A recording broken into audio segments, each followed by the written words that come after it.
Okay, I am back from the 2024 Battle Hour that was hosted in Los Angeles. I had to travel from London all the way to Los Angeles, and that was all because of you guys. I appreciate all the love and support you show on the channel, but we're back to regular programming now. You're here because you want to know, should you summon on the new Legends Limited Super 17 that's coming out? He was revealed at the Battle Hour. I saw it live. It was insane. It had the most energy of any event in the Battle Hour, but he does look insane. So what we're gonna do is go through his kit, which they posted on the official Dragon Ball Legends website.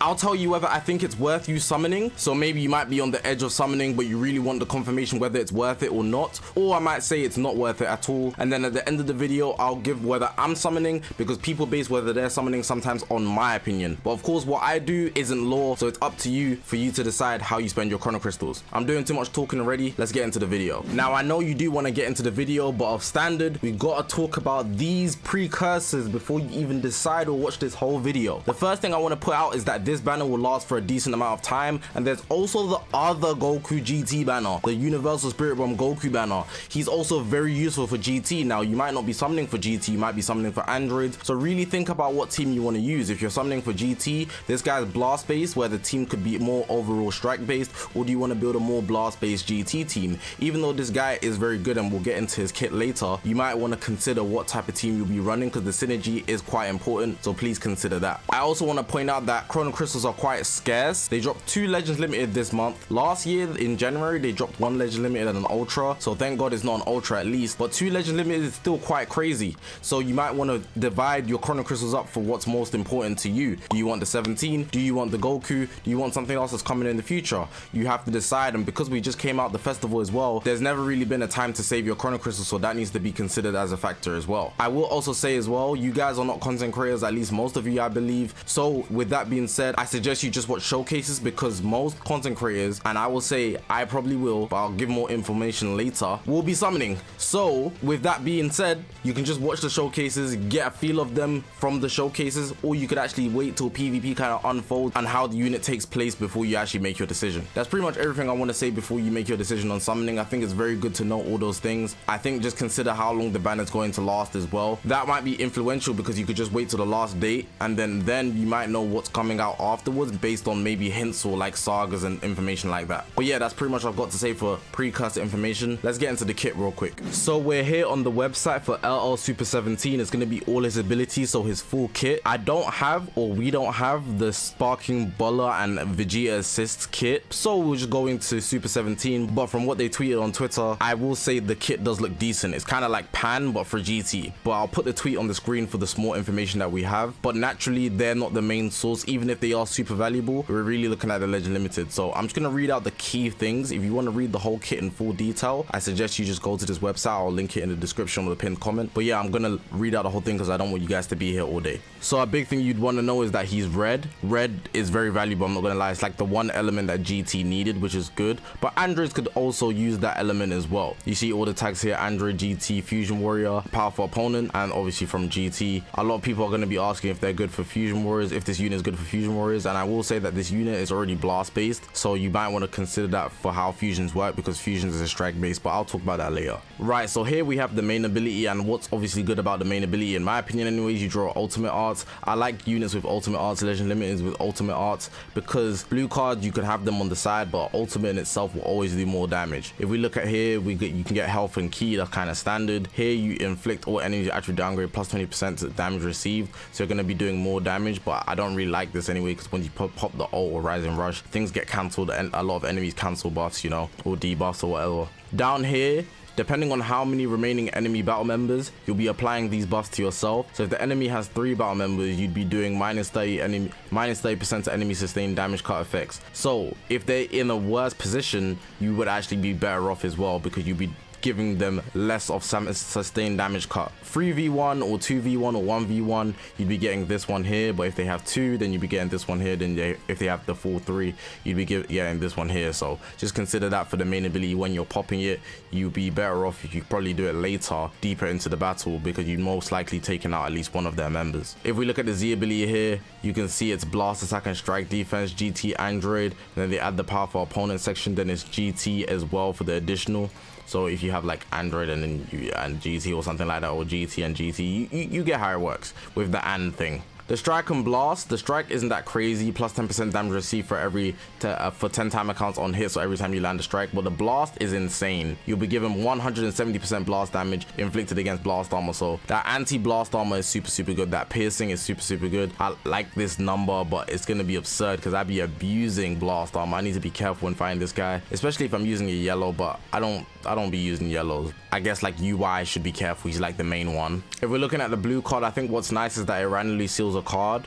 That's pretty good down there, but you'd be able to draw a special arts card, so I believe that's the green card, and it inflicts all enemies with free sub counts if you hit it. So this is pretty good. Once you hit, all enemies will get free sub counts, so you'll be locking them in the unit that you just hit with the blue card. The green card that you get only happens once though. I believe that's a green card, and it does have blast armor charging forward, so it's the move forward to close range type of blue card, not like a beam or AO, like the area damage types. Now the green card is insane, and I think this is what's going to make him like a top 3, top 5 unit in the game. With the other Super 17, it's like the absorptions. I'm pretty sure it's like the same thing, but what comes with it is insane. So he's going to absorb the enemy key blast attack, so that includes the tap shots. I'm pretty sure the following effects occur upon activation, so you're going to be type neutral, which is insane. You get 50 key, and then you seal all your enemies main ability for 5 timer counts, and you seal rise and rush. So just as activating it, right? But then if you actually absorb any of the blast or attacks, or the key blast, the yellow card, or the tap attacks, this will then happen. So you restore your own vanishing gauge, which can happen 3 times to 100%. You also, your unique gauge, which we'll talk about later, goes to 100%. You get 50 blast damage, which is insane, and you reduce the enemy key by 50 on top of reducing their vanishing gauge to 0 and locking them in for 3 timer counts, which can happen twice. So you can literally do it into a rise and rush. So getting absorbed, your blast attacks absorbed by this guy, is literally detrimental to the whole game that you have going on. You could immediately lose a unit. So this guy is super cracked off his green card. You need to be very wary if you're fighting him, but also when using him, this could really be the deciding factor on whether you win the game super fast. Just to add a little jab, this is something I would have liked with Janemba, because Janemba only gets 1 ultimate, but this can happen so many times. You see the unique gauge is going up, that's infinite. Blast damage infinite. Restore gauge 3 times. Vanishing gauge 0%. Insane, you know? These things are super good. You can lock them in 3 times. The reducing vanish gauge to 0 is continuous. I would have liked that in Janemba's kit, where he gets another ultimate every time he does the counter, but hey, maybe that's too much to ask for. But this is already insane, so I don't know why they held back on that ultra. We have the ultimate arts here, and I think what's just super good to note is that he's going to do more damage based on the enemy battle members. So if there's only 1 left, then he's going to do 70% damage inflicted, just to point that out. So when you do your ultimate as well, it's quite useful to use it later when there's only 1 enemy battle member left. He'll also draw a green card after activating his ultimate, if it hits though, specifically if it hits, so bear that in mind. And then half of the damage inflicted will also be dealt to enemy battle members on standby, and of course it won't be able to take somebody out. It has blast armor, so it's the moving forward type. Just to mention that most ultimates are close range anyways, except like 1, which is like gold tanks, but that's besides the point. Going into the unique ability, this guy has crazy damage stacks. I think someone said he has like 270% in total, which is wild. 100% damage inflicted here, 90% here when he enters the battlefield, so that's already 190%. I've only read 2 things. You also get the natural like draw speed, tanking and reduced damage received. He also reduces his own cost, which is good. He's also gonna 400% to amount unique gauges charged by the next ultimate next arts card used, which is just any card, which is wild, right? So for the first time you switch him in, or anytime he switches in, to be honest, it's gonna be insane. He's gonna be insane, man. It's nuts. Every time he uses a blast card, so it's encouraged to use him on a blast based team, he's going to be getting these buffs here, so special move damage inflicted and plus 20% to key recovery. The key recovery activates 4 times and the special move activates 3 times, so if you want to do like a special move, you should do it at the end of the combo so you can do way more damage. Every time you land a blast card, you can seal the enemy card 1 slot, and it can be sealed for 10 timer counts. Now this has been seen with Gold Frieza, and I think what's to note is that he won't be able to seal your whole deck, because 10 timer counts for 4 cards would be insane. It seals 1 card randomly, right? I would assume it's not gonna seal your whole deck, but for that 10 timer counts, there can only be 1 card sealed at a time. So don't overreact thinking because it doesn't specify that you can seal the whole deck in 4 blast arts, you know? it will just be one card slot. Gold Freezer has something like this and it's only once, so just bear that in mind. And then passive play is being punished. So every time you land a tap attack, tap shot, or quick attack, you charge your gauge for 15% for 10 timer counts, seals enemy strike arts and special move arts, and sealed arts cannot be used for 2 timer counts. This is a big hit to the meta because UI exists and UI is yellow. So this guy is like an immediate counter to any passive UI player, which is quite insane, I'm not going to lie, but at the same time, UI can dodge all of these, but his gauge will go down quicker if people are doing these type of attacks. So it does punish passive play hugely. Now this is quite just crazy, right? So you know how UI, you're able to stop them from cover change and you get out ult? This guy, when he does a cover change, he has a strike cover change, he can chain his ultimate and special move, right? But he'll be able to draw an ultimate. So he has 2 ultimates and he gets one when he performs a special cover change, which is crazy. So if you do a strike cover and you actually successfully do it, you'll have an ultimate art right after. But I believe it's only if it's successful, but correct me on that. It says activates during assist, so yeah. There's already so many ways to charge the unique gauge, but you can also charge it by doing art cards while they're on the battlefield. Once unique gauge is full, it will reset to 0 and the following effects occur, so there's going to be all of these activating pretty much. You draw a card, health goes up, key, damage inflicted, which is insane by the way. More than I told you, there's so much damage inflicted in this guy's kit. You also get cover null, so nullifies enemy special actions that activate when changing cover, 5 timer counts of that, cancel your attribute downgrades under normal conditions, and you take away one of the enemy Dragon Balls, which can activate 3 times. Every time the enemy uses a card, if your deck is 3 or less, you'll be able to draw 3 or more. So let's say you end a combo right and they want to do a blast attack, you would immediately draw a full deck. Or if you're in a combo, I doubt that you'd be able to shuffle cards because you'll be drawing cards, right? But if you have 3 or fewer, say they destroy a card, your card will immediately replenish. So your deck would pretty much never be empty. You'll be consistently drawing cards, so you'll be having a new deck pretty fast to allow you to get back into play while keeping 17 on the battlefield, probably drawing a lot of green cards, which are super good because of the way his counter works. So it's going to be quite difficult to get around this guy, I'm not going to lie to you. If the enemy switches as well, he's going to get a blast card, he's going to get type neutral to damage sustain. So let's say they're blue, no, let's say they're green fighting 17 who's red, then they switch from that green to the blue. The blue wouldn't be type advantage because you'd get this factor here, which is good. So you'd be type neutral for 5 timer counts if they switched. If they switched to anything else, it would naturally be type neutral, but that specific scenario where they switch into a blue, you're safe for the most part. You can still take damage, of course, but you're going to be taking less. And then at the end here, it's a lot of things that we've been seeing recently, but every time a blue card's activated, you'll see that he cancels buff effects, which is good. And if we look down here, if it's an ultimate art, awakened art, or rise and rush, he's going to shorten the ally sub count by 5, inflict the enemy attribute with minus 50% to ultimate awakened art's power. So they're basically just weakening everybody and cancels enemy buffs, which is what I was talking about earlier with how everybody's able to like stop buffs if they're not cancelable. So that's good to know, I'll be honest, but this has to be done while they're on the battlefield. It can't be done if they're cover changing in, then the buffs will stay and all of those things that I just read out won't activate. Now that we've gone through the kit, you want to know whether it's worth it to summon, and I objectively want to tell you this guy is cracked, so it's worth it. It's worth it. If you really want this guy, it's worth it. You will get every single piece of value out of it if you summon on this guy. I would say he's most optimal on possibly androids, which is quite insane to say first because it's a GT campaign, but because he's blast based, I think he already suits the frame that androids have. I also want to point out that 17 and the Gammas 1 and 2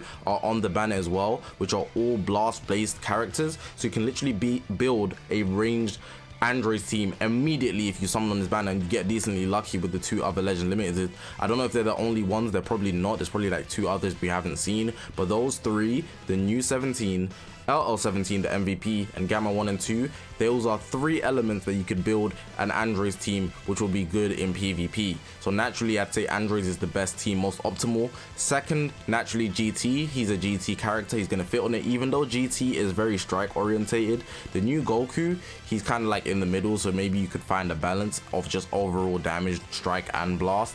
This guy does have a lot of Zenkai buffers as well, and I'd say the third best team for him would be Fusion Warriors. If you have him on the leader slot option, the whole team is Fusion Warriors, and he has 2 Zenkai buffs with Red Vegito Zenkai buffing, I believe, Red Fusion, and then we have Super Gogeta also Zenkai buffing Red Fusion. So that's also just very useful in general for anybody that does want to run Fusion Warriors. There's also 2 good greens that cover the red, so because you're running a red, people counter you with blue, but then the greens available, G4, Super Saiyan 4 Gogeta, and Pycon and Gogeta. They're both green fusion warriors, so you could use them to help your team be balanced out. Powerful Opponent is there as well, but I think Powerful Opponent just isn't as much of a meta team as the 3 I've mentioned right there. So naturally, I think this guy's worth summoning. You don't need him because there's already some amazing powerhouses in the game, but I think this guy's going to be a big hindrance to a lot of people.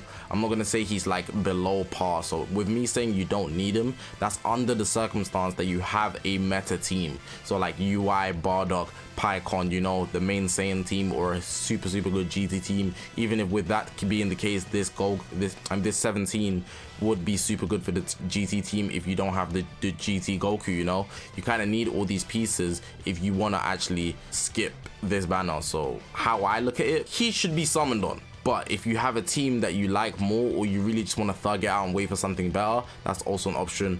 But I think this banner is super valuable. So if you're going to summon or you want to summon, bear in mind what I said with the disclaimers at the start, the precursors, but it's worth summoning.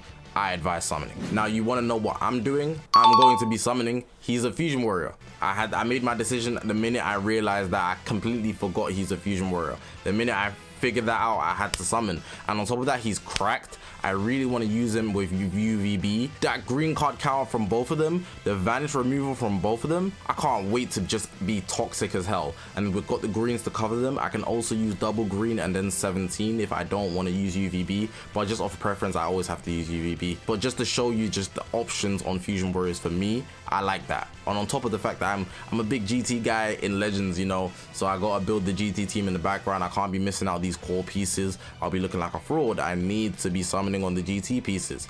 The next banner in February, I doubt is going to be GT related. So with that being the case, I need to summon on this before it disappears and might not come back for the rest of the year, you know. So yeah, that's what I'm going to be doing, but of course make your own decision based on what I've given you in this video. But yeah, man, let me know what you guys think about this unit. Are you going to be summoning or are you going to be skipping? The decision is yours, but either way, if you save, you'll probably get something better in the near future. If you summon, you'll get good value. If you get the unit, hoping you don't get shafted. I'm not praying on anybody's downfall this year. I need luck myself, it appears. So hey, but press that subscribe button, man. We're on this grind to 100,000 subscribers. I appreciate you guys for watching the video. My name is Zakashi, guys, and I'll see you guys in the next one, man.